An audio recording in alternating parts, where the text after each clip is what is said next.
Hi everyone. ഇന്ന് ഞങ്ങൾ ഒരു കുക്കിംഗ് വീഡിയോ ആയിട്ടാണ് വന്നിരിക്കുന്നത്. ഞങ്ങൾ നാത്തൂൻ വേഴ്സസ് നാത്തൂന്റെ ഒരു കുക്കിംഗ് ആണ്. അപ്പൊ ഇത് മെയിൻ ആയിട്ട് ചെയ്യുന്ന ലക്ഷ്മിയാണ്. ലക്ഷ്മി ഇതിന് എക്സ്പേർട്ടാ. അപ്പൊ ഇത് കക്ക എന്ന് പറയും. ഇവിടുത്തെ ആൾക്കാർ കക്ക പറഞ്ഞ് ചിരിക്കും കേട്ടോ. ഇത് ക്ലാംസ് എന്ന് പറയും. ആ ക്ലാംസിന്റെ വെച്ചുണ്ടാക്കുന്ന ഒരു ഒരു കറി ആയിട്ടാണ്, ഒരു ഫ്രൈ, ഒരു സെമി ഫ്രൈ അല്ലെങ്കിൽ നമുക്ക് തോരൻ പോലെയൊക്കെ എന്ന് പറയാം. ഭയങ്കര ടേസ്റ്റി ആയിട്ടുള്ള സാധനമാണ്. അപ്പൊ നമുക്ക് ട്രൈ ചെയ്യാം. ഇത് എങ്ങനെയാണെന്ന് നിങ്ങൾക്ക് കാണിച്ചു തരാം. എല്ലാവരും ട്രൈ ചെയ്യണേ. അപ്പൊ നമുക്ക് തുടങ്ങാം. ഇതാണ് കക്കായിറച്ചി എന്ന് പറയുന്ന സാധനം. ഞങ്ങളുടെ നാട്ടിൽ ഇതിന് കക്കായിറച്ചി എന്നാണ് പറയുന്നത്. ഇത് ഷെല്ലിനകത്ത് വരുന്നതാണ്. ഈ ഷെൽ ഫിഷിനകത്ത് വരുന്ന ഒരു കൂട്ടത്തിലുള്ള സാധനം. ഇതിൻ്റെ ആക്ച്വലി ഈ സംഭവം കണ്ടു, ഇത് ക്ലീൻ ചെയ്യുന്നത്. ഇത് ഞങ്ങൾ ക്ലീൻ ചെയ്തിട്ടാണ് എടുക്കുന്നത്. ക്ലീൻ ചെയ്യാതെയും ചിലർ കഴിക്കും. പക്ഷെ ഇത് കാൽഷ്യം റിച്ച് ആയതുകൊണ്ട് നമുക്ക് ഡൈജസ്റ്റ് ചെയ്യാൻ കുറച്ച് പാടായിരിക്കും. അതുകൊണ്ട് ഇത് ക്ലീൻ ചെയ്തിട്ട് ചെയ്താൽ നല്ലതാണ്. ഇത് നന്നായി കഴുകിയിട്ട് ഇതിൻ്റെ വെള്ളമെല്ലാം കളഞ്ഞ് നല്ല പിഴിഞ്ഞിങ്ങനെ എടുക്കണേ. അല്ലെങ്കിൽ കുക്ക് ചെയ്യുമ്പോൾ അതിൽ നിന്ന് വെള്ളം വരും. പിന്നെ ഓവർ കുക്കായാലും അത്ര നല്ലതല്ല. അപ്പം ഇങ്ങനെ എടുക്കുന്നത് അതുകൊണ്ടാണ് ഈ നന്നായിട്ട് പിഴിഞ്ഞ് ക്ലീൻ ചെയ്തെടുക്കുന്നത്. അല്ലെങ്കിൽ ഇതിൽ മണ്ണൊക്കെ കാണും ഈ വേസ്റ്റിനകത്ത്. ഇത് വേസ്റ്റ് കളഞ്ഞിട്ട് എടുക്കുന്നതാണ് ഏറ്റവും നല്ലത്. അതിനുവേണ്ടി വെളിച്ചെണ്ണയിലാണ് ചെയ്യുന്നത്. ആദ്യം നമ്മൾ കുറച്ച് വെളിച്ചെണ്ണ ഇടുക. ഇവിടുത്തെ വെളിച്ചെണ്ണ നല്ല കട്ടിയായിട്ടിരിക്കുവാണ്.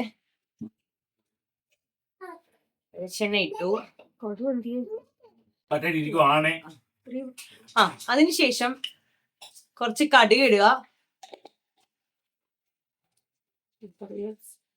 കടുക് ഒന്ന് പൊട്ടിയതിന് ശേഷം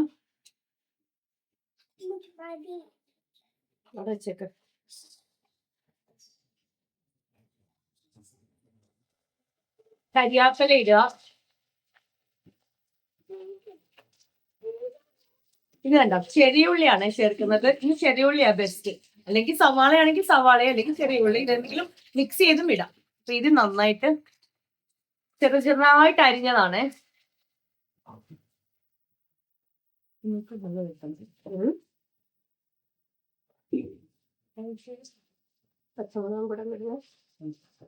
അതിനുശേഷം ഒരു 3 പച്ചമുളക്.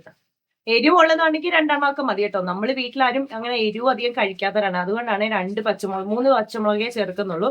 നമുക്ക് എരിവിനനുസരിച്ച് ഇത് വേണമെങ്കിൽ കൂട്ടിക്കൊടുക്കാം.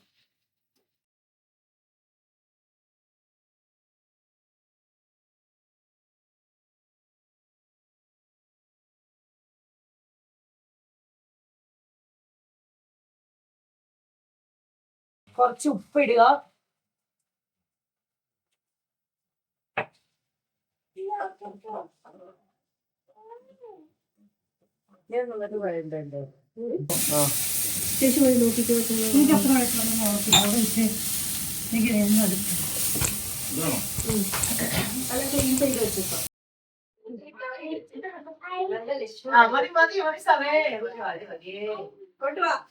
ഞാൻ അടുത്തത് ഇടാൻ പോകുന്ന ഇഞ്ചി വെളുത്തുള്ളി ചതച്ചതാണ്. എന്താ വേണ്ട, ഇഞ്ചിയും വെളുത്തുള്ളിയും കൂടെ ചതച്ചത്. അതൊരു സ്പൂൺ അല്ലേ? മതിയല്ലോ.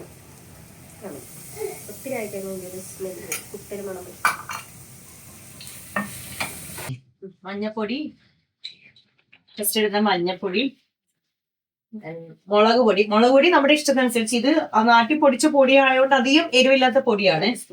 2 സ്പൂൺ ഇട്ടിട്ടുണ്ട്. മല്ലിപ്പൊടി 1.5 ടീസ്പൂൺ മല്ലിപ്പൊടി. ഇത് വന്നിട്ട് ഗരം മസാല പൊടി.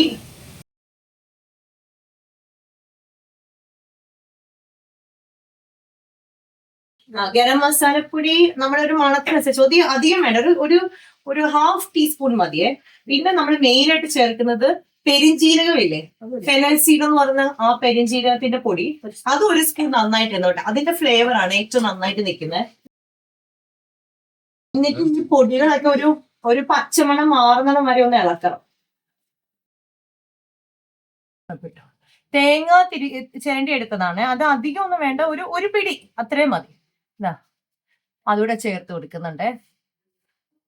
ഇത് ഓപ്ഷനിലാണ്, വേണമെങ്കിൽ ചേർക്കാം. പക്ഷെ തേങ്ങ ചേർക്കുമ്പോൾ നല്ലൊരു ടേസ്റ്റാണ്. തേങ്ങ ഇഷ്ടമുള്ളവർക്ക് ഒത്തിരി ചേർക്കാം. ഇനിയും ചേർക്കണം, ഇത് കൂടുതൽ ചേർക്കണം എന്നുണ്ടെങ്കിൽ അതും ചേർക്കാം കേട്ടോ. അപ്പൊ നല്ല ടേസ്റ്റ് വരും.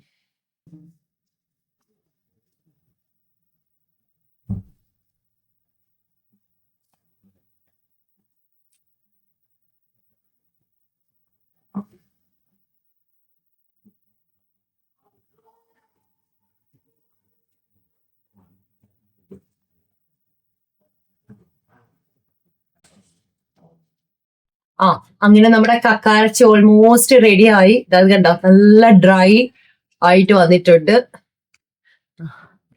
ലാസ്റ്റ് ടച്ചിങ് എന്തോ ലക്ഷ്മി? നമുക്ക് കുറച്ച് ലാസ്റ്റ് കുറച്ച് പെപ്പർ പൗഡർ കൂടി ഇട്ടാ നല്ല ടേസ്റ്റ് ആയിരിക്കും കേട്ടോ. കുറച്ചേ ഇടുന്നുള്ളൂ. ആ കുറച്ച് ഒരു നുള്ളു പെപ്പർ പൗഡർ, ഒരു 1/2 ടീസ്പൂൺ.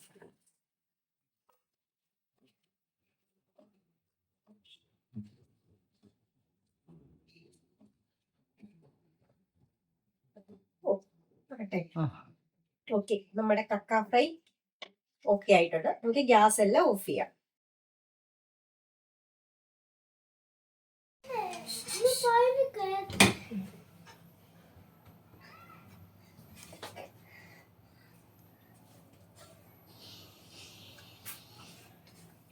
അപ്പൊ ഇത് ടേസ്റ്റ് ചെയ്യാൻ വരുന്ന ആളാരാ നോക്കിക്കേ.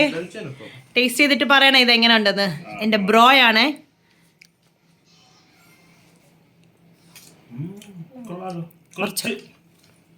കുരുമുളക് പൊടിയും കുറച്ച് ഉപ്പും കൂടി വേണം, കുറച്ചുകൂടെ നല്ല ടേസ്റ്റ് ആയിരിക്കും. അപ്പൊ കുട്ടികൾക്ക് കഴിക്കാൻ വേണ്ടതുകൊണ്ട് അധികം കുരുമുളക് ഇടാന്ന്. നല്ലതാണോ? സൂപ്പറാ, നല്ലതായിട്ടുണ്ടോ? അപ്പൊ എല്ലാരും ട്രൈ ചെയ്ത് നോക്കണം ഇത്. അപ്പൊ എല്ലാവർക്കും മസ്റ്റ് ട്രൈ ചെയ്യാൻ പറ്റുന്ന ഒരു സാധനമാണ്. എല്ലാവരും ട്രൈ ചെയ്ത് നോക്കണേ. Thank you.